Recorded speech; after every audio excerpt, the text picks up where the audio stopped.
한국이 이런 자유세계에서의 중요한 공급망들을 다 차지하고 있기 때문에 그거를 중심으로 해서 앞으로의 국제질서 설계를 이런 국가들하고 같이 잘 해나가는 것이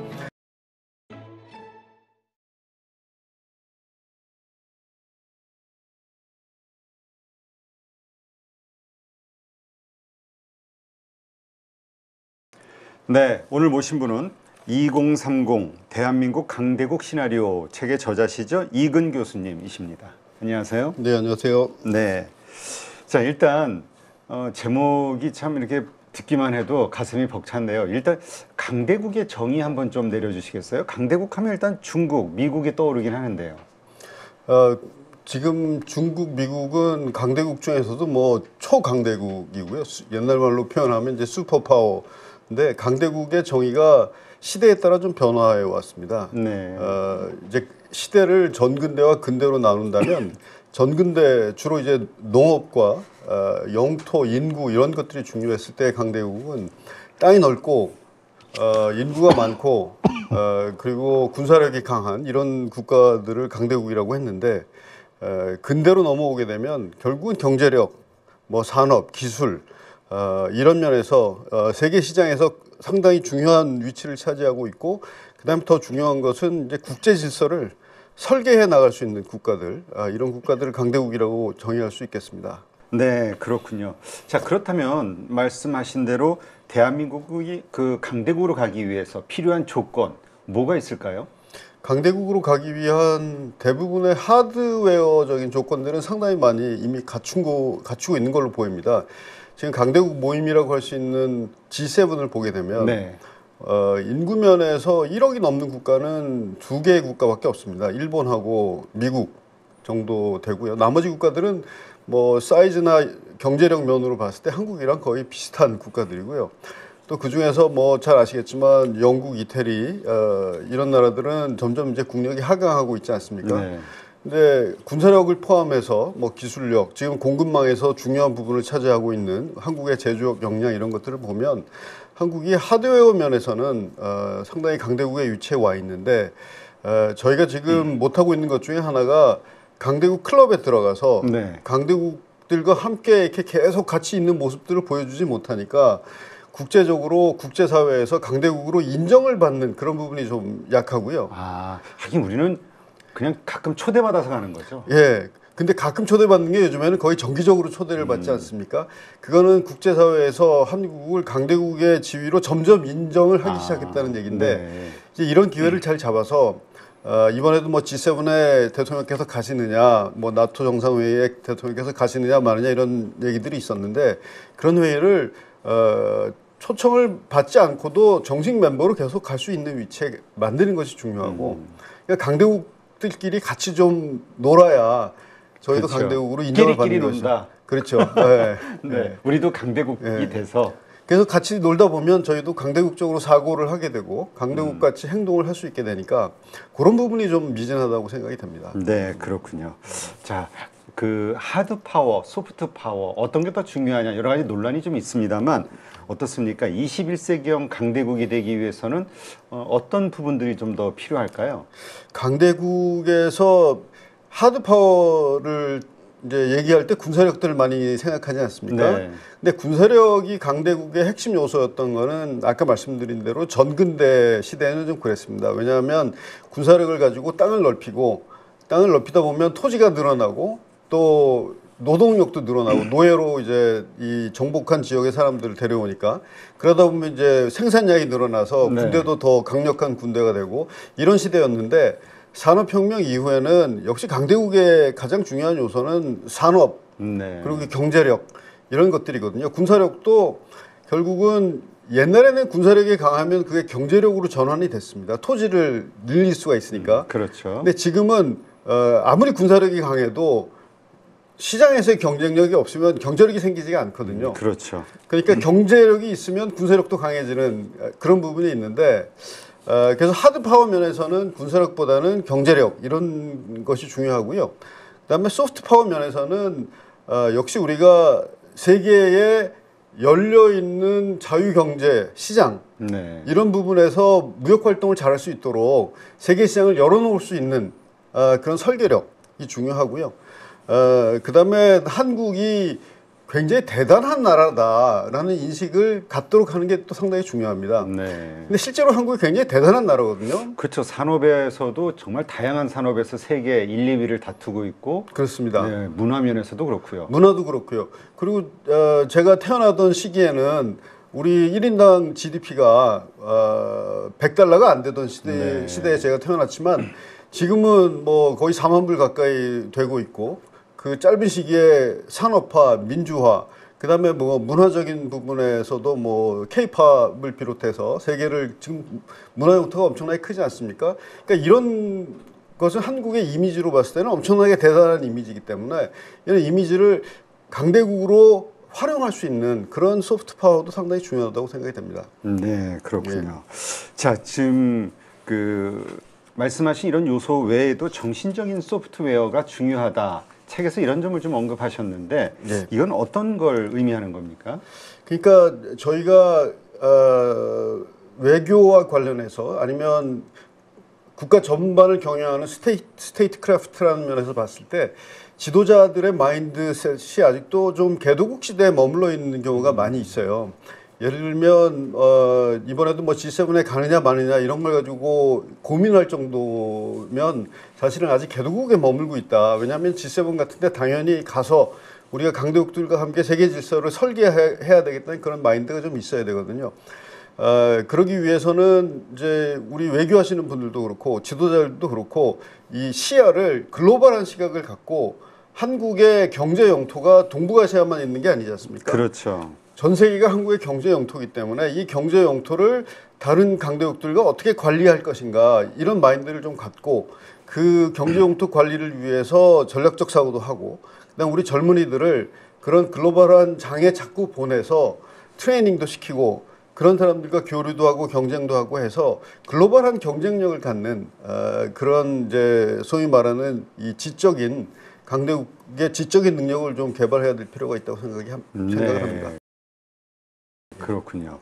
근데 중국 연성 권위주의 모델 이것에 대해서 좀 언급이 좀 나오셨는데 네. 어떻습니까? 지금 워낙 미중 패권 전쟁 하에서 중국에 대한 뭐 부정적인 혹은 때로는 어떤 획일적인 어떤 효율성 이것도 좀 강조할 때도 있긴 합니다만 일단 어떤 문제점들을 좀 많이 부각하는 것 같긴 한데요. 그 연성 권위주의 모델이라는 게 예전에 지금 이제 돌아가셨지만 찰머스 존슨이라는 미국의 정치 경제 학자가 개발한 이제 디벨롭멘탈 스테이트를 이제 한국말로 번역한 개념인데요. 연성 권위주의 모델의 가장 중요한 거는 뭐 여러 가지가 있지만 그 중에 두 가지만 뽑는다면 하나는 열려 있는 세계 시장에 수출을 해서 수출 주도형 경제 발전을 하는 것이 또 하나고 다른 하나는 이제 굉장히 아주 스마트한 사람들이 모여 있는 관료제 국가가 또 하나의 이제 중요한 부분인데 한국이 이 연성 권위주의 모델을 통해서 60년대부터 발전을 시작하지 않았습니까?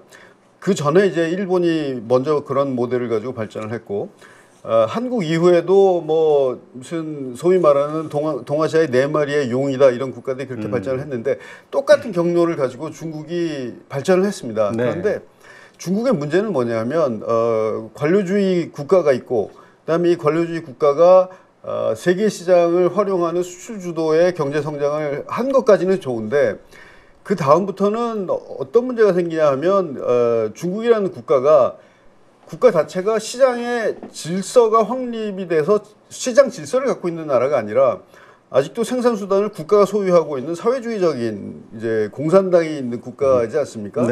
그러면 시장을 정치적인 도구로 활용하는 국가인 것이죠, 아직까지. 그런데 정치적인 도구로 활용하다 보니까 실적을 내기 위해서 이제 굉장히 중요한 산업과 관련해서는 엄청나게 국가에서 투자를 합니다. 그러면 뭐 각 성에서 비슷한 전략 산업들에게 엄청나게 투자를 하고 그러다 보면 이제 과잉 생산이 되고 과잉 생산이 된 것들이 이제 해외로 거의 덤핑같이 나가게 되는 거죠. 그리고 이제 잘 안 되는 기업이 있으면 도산을 시켜야 되는데 그것도 도산을 못 시키고 계속 살려주다 보니까 제품들은 또 굉장히 계속 생산이 되고 그런데 중국의 문제는 뭐냐면 이 저가, 장난감이나 뭐 옷이나 이런 것만 생산하고 아니면 중진국 수준에서만 머물렀으면 다른 좀 고부가가치 생산은 다른 선진국이 하고 중국은 이런 것들을 수출을 해서 이제 그 서로 보완적인 관계가 성립이 될 수 있는데 이 전략산업 개발을 연성권위주의 모델을 워낙 잘하다 보니까 최첨단까지 지금 그렇죠. 다 산업을 먹게 되지 않았습니까? 그러면 장난감, 뭐 옷 이런 데서부터 시작해서 최첨단 뭐 AI, 요즘에 뭐 말하는 BYD의 전기 자동차, 뭐 배터리 이런 것들을 전 세계 산업을 다 쓸어버리니까 자국은 혼자 발전하는데 다른 나라 산업들이 계속 무너지고 있는 것이죠. 그렇죠. 그렇게 되면 자유주의 국제 질서라는 이제 자유시장 질서에서 서로 상보적인 관계로 중국이 이 위치를 하고 그 다음에 다른 나라의 물건들을 수입을 해서 세계 경제의 성장 엔진 역할도 좀 해줘야 되는데 지금 그런 구조가 파괴가 되고 있는 것이죠. 그렇죠. 그러니까 여기에 그럼 이런 구조는 모든 나라들이 다 같이 발전하는 자유주의 국제 질서에 잘 안 맞는다. 좀 바꿔보자. 해서 그거를 굉장히 와일드하게 아주 심하게 바꾸려고 뭐 관세도 높이고 뭐 이런저런 뭐 이렇게 자꾸 때리는 그런 정책을 쓰는 분이 지금 트럼프 대통령이 나온 그렇죠. 거죠. 근데 이분도 이거 굉장히 좀 이 세련되게 하지 않으니까 잘 따라오지를 않아요, 국가들이. 그렇죠. 그래서 지금 상황이 좀 약간 혼란스러운 상황인데 사실상 문제의 근원은 중국의 경제 정치 모델에 있다. 저는 이렇게 보고 있습니다. 네. 그러니까 강대국이라 하더라도 초강대국이죠. 하지만 네. 그 여러 가지 부분에 문제가 있다. 네. 근데 이제 우리가 말씀하신 대로 2030년에 대한민국이 이제 강대국이 되기 위해서 네. 그 아직은 강대국이라고 표현하기는 어렵다 이렇게 보시는 거죠? 이제 준강대국 정도 된다고 할 수 있겠죠. 이제 인정을 못 받았으니까. 2030년도에 어떤 부분들이 이렇게 보완이 되면서 우리가 인정받는 강대국이 될 거라고 이렇게 보시는 거죠? 지금 한국의 경우에는 아까 말씀하신 대로 제조업 분야에 있어서 첨단 제조업의 중요한 공급망을 대부분 다 차지하고 있거든요. 네. 그런데 저희가 갖고 있는 공급망의 중요한 부분들을 중국이 들어와서 산업을 다 대체를 하고 있습니다. 네. 워낙 경쟁력이 좋아지고 있기 때문에 그래서 아까 말씀드린 대로 트럼프 대통령이 중국을 시장을 좀 소비 시장으로 바꾸려고 하고 있고 다른 국가들하고 서로 상보적인 경제 관계를 만들려고 하고 있기 때문에 일단 저희는 그 흐름을 같이 따라가서 미국과 함께 그런 중국의 그런 경제 구조가 소비 시장 중심으로 좀 바뀔 필요가 있고요. 그 다음에 또 하나는 미국이라는 나라는 첨단 제조업의 제조업 기능이 상당히 상실이 됐습니다. 그래서 다른 나라의 공급망에 의존하지 않으면 안 되게 됐거든요. 그걸 이제 옛날에 아웃소싱을 했다고 표현하지 않습니까? 그리고 지금은 이제 뭐 금융이나 뭐 이런 아주 이 돈을 많이 벌 수 있는 서비스 업종에 집중되어 있는 국가이기 때문에 미국하고의 관계에서 보면 저희가 미국 공급망에 굉장히 중요한 부분들을 차지를 하고 있습니다. 그렇죠. 군사력 면에서도 마찬가지고요. 조선업 같은 거는 뭐 미국한테 필요 불가결한 그런 나라가 됐거든요. 네. 반도체도 마찬가지고요. 그래서 한국이 이런 자유 세계에서의 중요한 공급망들을 다 차지하고 있기 때문에 그거를 중심으로 해서 앞으로의 국제 질서 설계를 이런 국가들하고 같이 잘 해나가는 것이 한국한테 강대국이 되는데 굉장히 중요한 일이고요. 그것 때문에 앞으로 뭐 G7이나 나토나 이런 데서 계속 부를 겁니다. 코드에서도 부를 거고요. 그러면 가야 되는 거죠. 그러니까 그 정도 되면 네. 2030년 우리가 말씀하신 대로의 노력이 계속 기울여졌을 때에는 그냥 G7 아니면 나토 무슨 회의 뭐 이런 저런 회의들이 있었을 때에는 우리는 자연스럽게 당연히 참가하는 그렇죠. 국가가 돼 있을 것이다.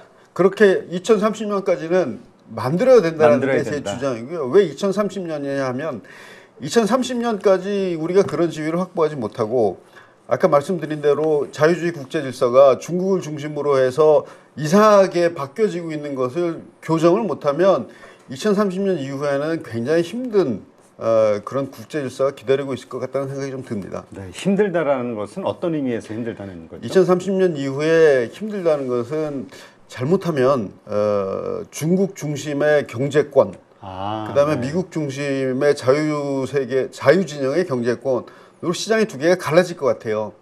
근데 시장이 두 개로 갈라지면 한국은 글로벌 시장의 경제 영토로 먹고 사는 나라인데 그렇죠. 시장이 좁아진다는 얘기 아닙니까?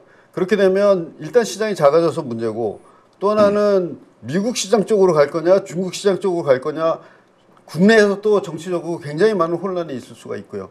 근데 잘못해서 중국 쪽으로 가게 되면 그쪽 산업들이 한국 산업들을 이미 다 대체하고 있기 때문에 굉장히 안 좋은 부분으로 이 편입이 되게 될 가능성이 많습니다.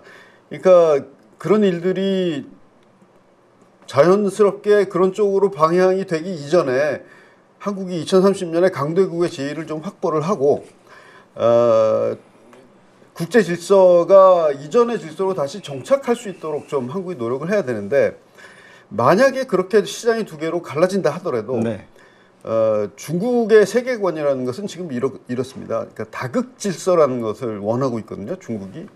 그러니까 미국 중심의 단극 질서에서 여러 개의 강대국들이 군락을 이루고 있는 다극 질서로 가는 네. 것들을 이제 중국이 머릿속으로 생각하고 있는데 그건 뭐냐면 이 지역에서 서양이나 뭐 외세는 나가라 동아시아에서 여기는 우리 중국권이니까 중국권에서는 우리가 맹주고 유럽에서는 유럽 사람들이 맹주를 하고 뭐 미국에서는 미국이 맹주를 하라 이런 의미인데 거기서 만약에 이런 상황이 발생했을 때 중국이 세계 회의를 개최를 했다고 가정을 해볼 때 세계에서 그런 맹주들을 다 부르지 않겠습니까? 네. 그러면 제 생각에는 뭐 미국이나 뭐 독일이나 이런 나라들 플러스 일본은 그 맹주들 회의에 부를 거예요. 근데 아마 한국은 안 부를 가능성이 굉장히 많습니다. 지금 현재의 상태로는. 네. 그러니까 최소한 2030년까지라도 중국이 다극화됐을 때 한국을 강대국으로 인정할 수 있는 지위까지는 가지 않으면 아마 작은 나라, 뭐 소국, 뭐 옛날에 속국 이런 인식을 할 가능성이 굉장히 높다고 봅니다. 네, 그렇군요. 자, 근데 우리가 이제 그런 강대국이 되기 위해서는 또 우리 주변 나라들과의 관계 이게 상당히 중요하잖아요. 예. 특히 일본과는 우리가 워낙 해묵은 감정 때문에 예. 뭐 정말 이게 뭐라 그래야 될까요? 진짜 뭐 뜨거울 땐 저 엄청난 그 반감을 가진 상황이 벌어질 때도 있고 예. 그걸 또 극복하려고 노력하기도 하는데 어떻게 관계를 정립을 해야 될까요? 제가 일본과 관련해서는 뭐 여기저기서 많이 하는 말이 있는데 역사와 민족이 시장을 이길 수 없다라는 게 제가 뭐 여기저기서 많이 얘기를 합니다. 예전에 박근혜 정부 때 외교안보 하는 사람들 사이에서 유행했던 말 중에 하나가 아시아 패러독스라는 말이 있었습니다. 그건 뭐냐면 시장과 경제가 이렇게 발전해서 다 잘 살게 됐는데 어떻게 아직까지도 안보적으로는 으르렁거리면서 지내냐 아시아 국가들이 한국, 일본, 중국들이 그래서 안보적인 면에서 협력이 잘 안 된다. 근데 저는 반대로 이게 아시아 패러독스가 아니라 아시아 미러클이라고 봅니다. 네. 그러니까 안보적으로 서로 으르렁거리고 역사적인 문제들이 많음에도 불구하고 경제적으로는 서로 시장을 열어서 협력해서 경제가 발전하는 거거든요.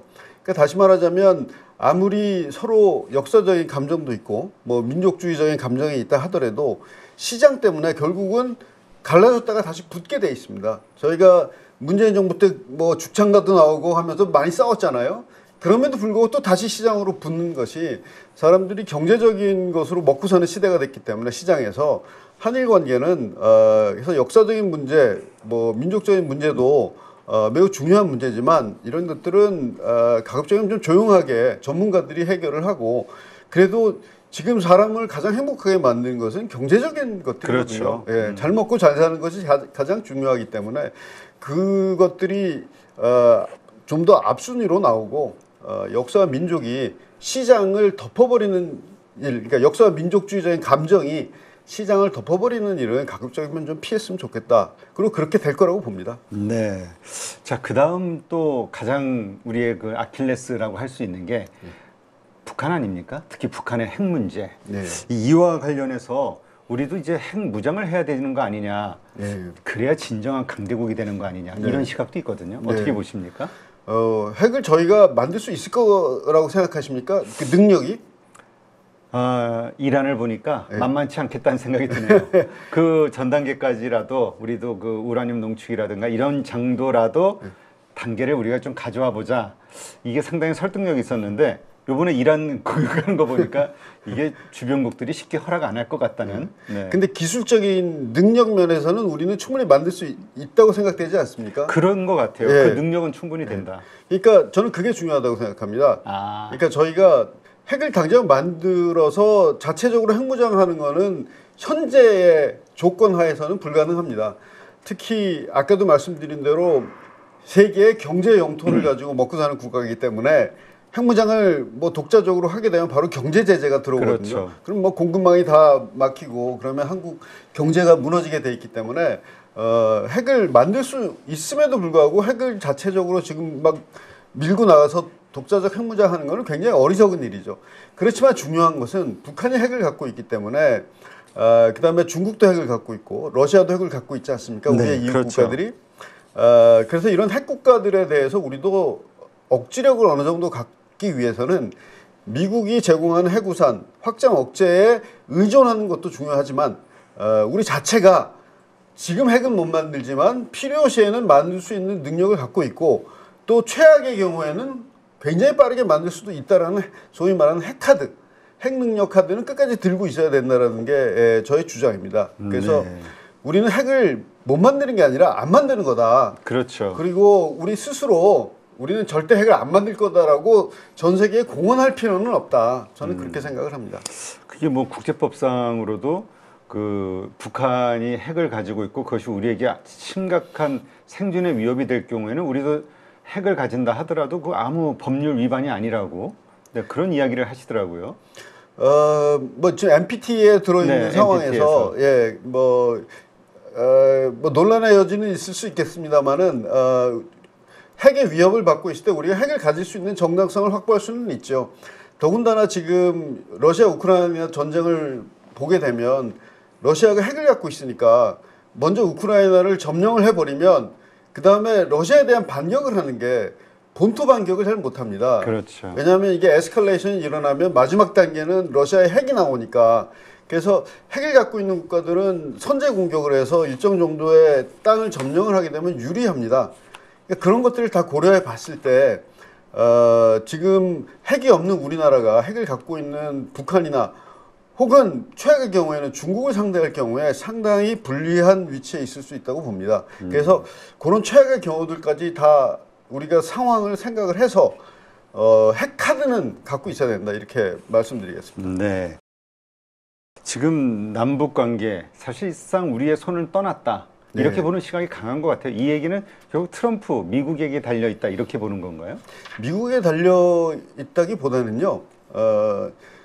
사실 미국에 달려있는 부분도 굉장히 많습니다. 왜냐하면 북한이 원하는 것의 상당 부분을 미국이 쥐고 있었거든요. 네. 뭐 트럼프 대통령이 지난번에 젤렌스키 대통령 만나서 우리는 카드를 다 갖고 있지만 너는 카드가 없다라고 얘기한 것 같이 그때 미국이 상당히 많은 카드를 다 갖고 있었는데 특히 이제 경제 제재가 촘촘하게 얽혀 있지 않았습니까?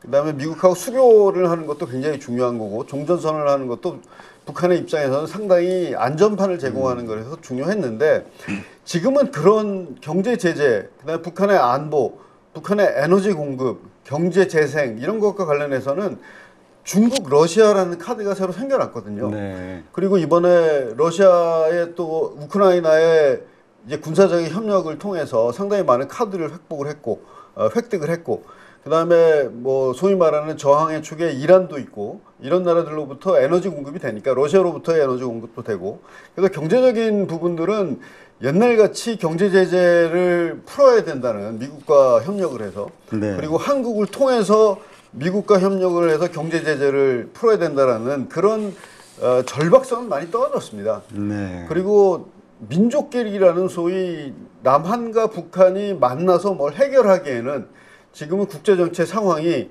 북한은 중국, 러시아, 이란 이 축으로 묶여 있어버리고 그렇죠. 한국은 또 자유진영 안에 굉장히 중요한 핵심적인 국가이기 때문에 둘만이 독자적으로 만나서 뭘 하기는 굉장히 어려운 상황이 돼버렸다는 말씀이죠. 네, 그렇군요. 지금 그래서 결국 이제 교수님께서 말씀하시는 것은 우리가 강대국이 되기 위해서 아까 말씀하신 조건들을 막 갖추려고 노력하고 결국 2030년 강대국이 돼야만 한다. 이것은 선택이 아니라 생존의 문제다. 이 말씀이신 것 같아요. 네.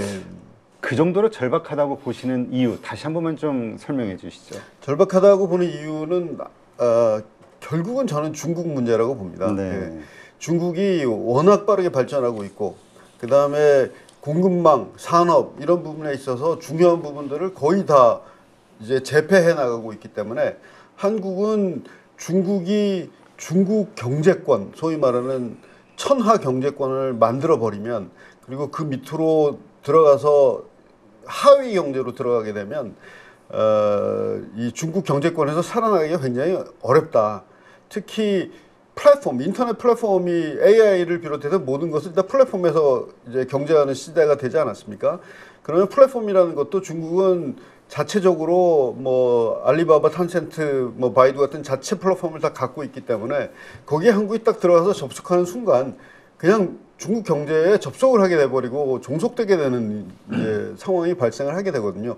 산업 면에서도 그렇고 정치 면에서도 그렇고 외교 면에서도 그렇고 기술력 면에서도 그렇고 중국 경제권에 들어가면 한국은 굉장히 자연스럽게 또 빠르게 속국화될 가능성이 더 높다고 봅니다. 그리고 그런 상황에서는 외세를 배격하고 있기 때문에 중국이 외세는 안으로 들어오는 거는 안보적인 이유로 다 차단을 하고 있지 않습니까? 네, 심지어는 그렇죠. 수입까지.